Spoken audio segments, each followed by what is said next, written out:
Bonjour et bienvenue au Puy de Sichar. Mwaramutse amahoro ni karibu mu rwa Sukara. C'est une joie d'être avec vous aujourd'hui. Umunezero kubana namwe uno munsi. Je m'appelle Jean-Paul. Yitwa Jean Paul. Voici mon épouse Chantal. Je ndi umupfasoni wiwe nitwa Chantal. Elle est chantre, diaconesse, interprète. Ndi umuririmbyi, ndi umudiakoni kandi nkasemura. Je suis évangéliste. Umushingantahe wanje n'umuvugabutumwa. Et ensemble nous avons créé l'SBL le Puy de Sichar. Turi babiri twakoze igikorwa citwa iriba rya Sukara. Ceci n'est pas notre première vidéo. Iyi ntabwo ari video yacu nshasha. Il y a quelque temps nous en avons déjà fait quelques-unes. Haheze igihe twaramaze kuzikora zitabi nkeyi. Mais nous avons arrêté pendant quelque temps. Ariko twahagaritse igihe kitari gito. Parce que nous avons voulu nous consacrer au deuxième volet de notre activité. Kuko twifuje gukora igikorwa kigira kabiri cyerekeye iyivugabutumwa byacu. À savoir aider les personnes les plus pauvres. Bihagarikiye gufasha kubatishoboye. Nous avons ainsi pu aider des veuves et des orphelins. Niho twashoboye gufasha abapfakazi n'imfuvyi. Au Rwanda, mu Rwanda, au Burundi, no mu Burundi, au Kenya, muri Kenya, en Ouganda. no mu Uganda. Alors on n'agit pas à une très grande échelle. Ntabwo twabikoze mu gikorwa gihambaye cyane. Mais dans notre conviction, ariko mu vyiyumviro vyacu, mu vyo twege twemera, nous pensons qu'être chrétien, twibaza yuko kuri twebwe kuba umukristo nyawe, cela implique de partager la parole avec les autres, ego no gusangira ijambo ry'Imana n'abandi, mais également d'agir concrètement. Ariko hakagira naho ubishira mu bikorwa bifatika. Et aujourd'hui nous reprenons nos vidéos. Niyo mpamvu uno munsi twashatse gutangura ama video yacu. Et nous allons essayer de mener les deux activités en parallèle.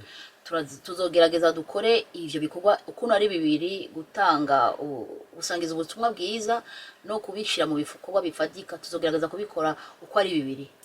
Et aujourd'hui, uno munsi j'aimerais parler d'une attitude nifuza kubasangiza ku myifato que l'on retrouve chez beaucoup de chrétiens.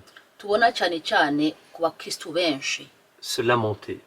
Ivyerekeye kwitotomba. Combien de fois est-ce qu'on n'entend pas? Ni kangahe tutumva? Ce n'est pas juste. Ntabwo bikwiriye. Moi je travaille bien. Jewe ndakora neza. C'est moi qui aurais dû avoir cette promotion. Ni jewe nari kuronka ico kibanza. Pas les autres. Ntabwo ari abandi bari kukironka. Ce n'est pas juste. Ntabwo bikwiriye. Ça n'arrive qu'à moi.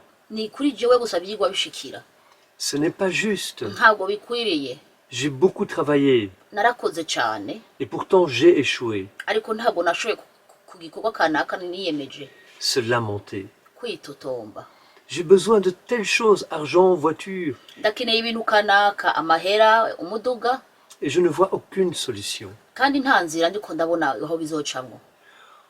On va les lire dans le livre de l'Exode. Turasoma muri Bibiliya kuva chapitre 16. Kuva igice 16. On va d'abord lire les versets 3 et 4.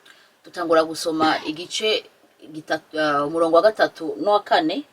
Et ensuite on lira le verset 8. Hamaca dusoma igice 8. Les enfants d'Israël leur dirent, je vais d'abord lire en français et puis mon épouse lira en kirundi. Mushinganaye wanje aratangura gusoma mu gifaransa, amaje nsoma mu kirundi. Les enfants d'Israël leur dirent, que ne sommes-nous morts par la main de l'Éternel dans le pays d'Égypte, quand nous étions assis près des pots de viande, quand nous mangions du pain à satiété. Car vous nous avez emmenés dans ce désert pour nous faire mourir de faim, toute cette multitude. L'Éternel dit à Moïse, voici, je ferai pleuvoir pour vous du pain du haut des cieux, le peuple sortira et en ramassera jour par jour la quantité nécessaire afin que je le mette à l'épreuve et que je vois s'il marchera ou non selon ma loi. Et tu lis d'abord le 3 et 4.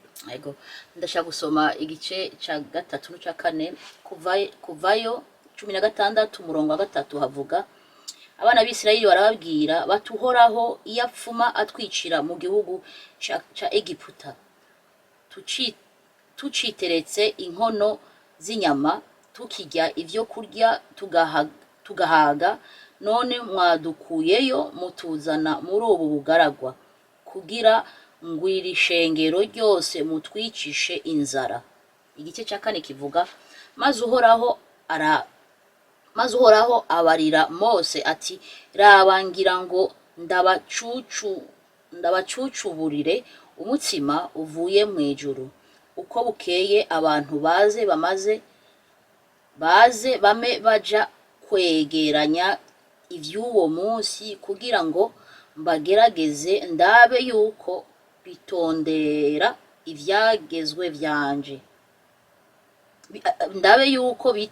ibyagezwe vyanje canke ngo batavyitondera. Et on va lire maintenant le verset 8. Ubu turashaka gusoma igice c'umunani. Moïse dit, l'Éternel vous donnera ce soir de la viande à manger, et au matin du pain à satiété, parce que l'Éternel a entendu les murmures que vous avez proférés contre lui. Car que sommes-nous? Ce n'est pas contre nous que vous murmurez, c'est contre que vous murmurez, c'est contre l'Éternel. Amen. Amen, amen. Igice c'umunani kivuga Mose arababwira ati ivyo murabibona igihe uhoraho aja kubaha inyama zo kurya kuri uyu mugoroba. Mu gitondo akazubaha umutsima mukarya mugahaga, kuko uhoraho yumvise imyidodombo yanyu, mumwidodombera natwe twari iki? Erega si twebwe mwidodombera uhoraho. Amen. Amen. En tant que chrétien, nk'umukristo je devrais bien réfléchir à ma lamentation. nari nkwiye kwitekereza kwiyumvira ukuntu nitotomba. Contre quoi ou contre qui je me lamente? Mbega ni kurinde cyangwa ni kubera iki nitotomba? L'histoire du peuple d'Israël Amakuru y'ubwoko bwa Isirayeli nous montre celui-ci dans le désert, butwereka ubwo bwoko igihe bwari mu Giputa, en train de se lamenter contre Moïse et Aaron. bariko baritotomba kuri Mose no kuri Aroni. Pourquoi nous avoir fait sortir d'Égypte et nous emmener dans le désert? Ni kubera iki mwadukuye Egiputa mukadutwara mu butayu? Il n'y a aucune nourriture alors qu'en Égypte, il y avait plein de nourriture. Aha mwatuzanye nta vyo kurya byari bihari, ariko aho twari turi hari vyo kurya byinshi.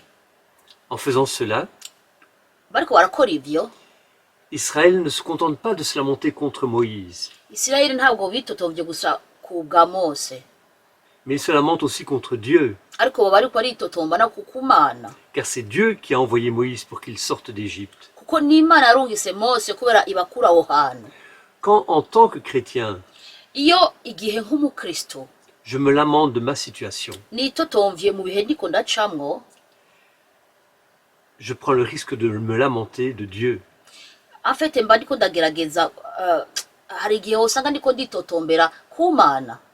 Je mets en doute d'une part la capacité de Dieu à agir dans ma vie, Igice cya mbere mba sinemera ivy'Imana ikora mu buzima bwanje, sa capacité et sa volonté à veiller sur moi. ubushobozi n'ukuntu abikora kubera ambe hafi. Et d'autre part, Hami ikigira kabiri, et cette dernière partie, c'est vrai, si je marche dans sa volonté, kandi igice cya kabiri kirabivuga neza, iyo ndiko ndagendera mu bugombe bw'Imana, je doute bisigura yuko nkekeranya de sa capacité ko Imana ishoboye, à réaliser le plan qu'il a lui-même conçu. yuko Imana ishoboye gukora umugambi we nyene yatanguje.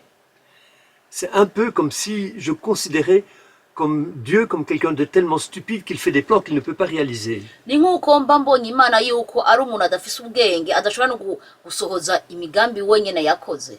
Quand je me lamente, Igihe ndiko nditotomba, je me comporte comme Israël bisigura yuko ndiko nditwara nk'abanyisirayeli, et je rends Dieu responsable de ma situation. bisigura yuko ivyo nahuye navyo mvuze ko ari Imana yabinteye. Je ne sais pas ce que vous en pensez, Sinzi ko mwe mubitekerezaho, mais je sais que moi, ariko ndazi ko ku bwanje je ne suis pas prêt à me tenir debout devant mon Dieu sinshobora kubahuka nkahagarara imbere y'Imana yanje et à lui dire que tout ce qui ne va pas dans ma vie, c'est de sa faute à lui.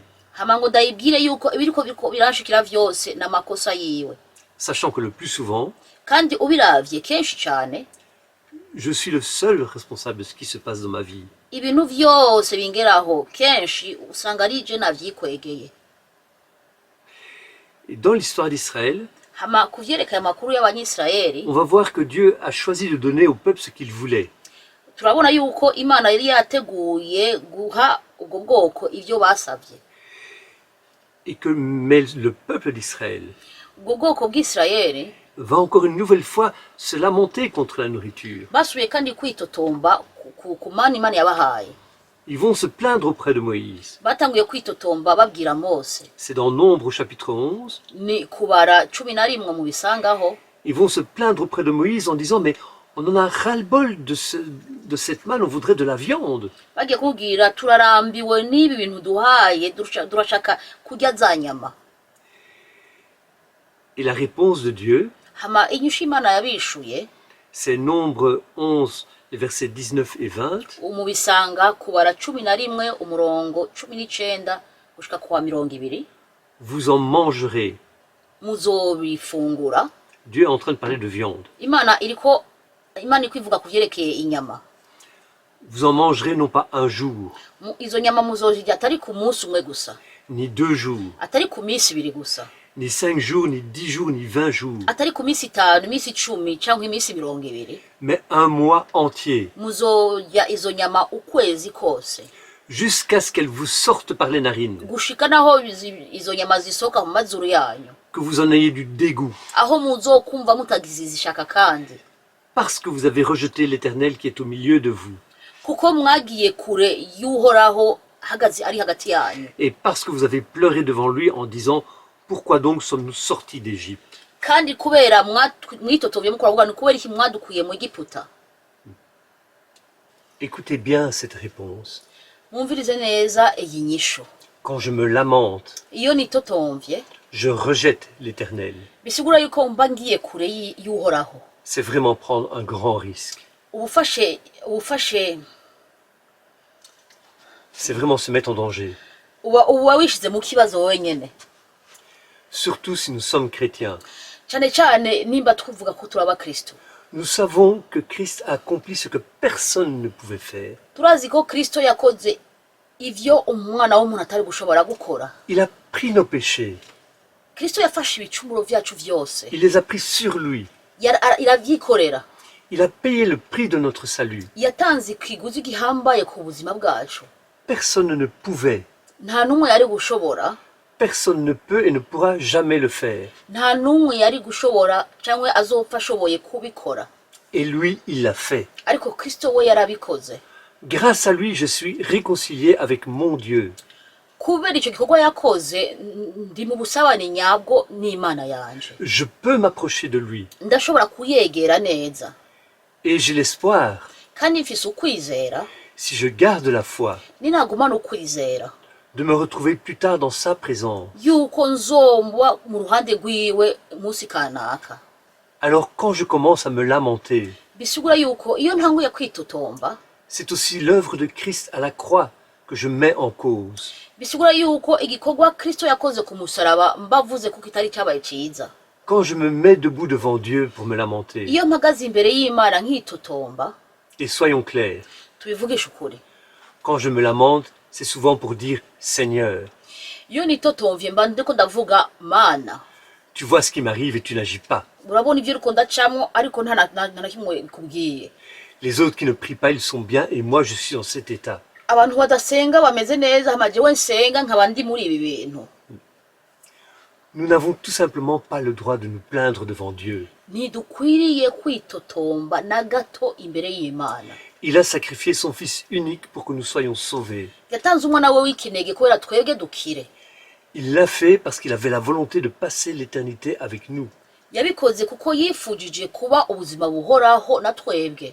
Je devrais passer ma vie à genoux pour lui rendre gloire et élever son nom. Nari nkwiye mu buzima bwanje bwose gufukama ndayishimira kandi nduzi izina ryiwe. On va prendre maintenant quelques minutes pour prier.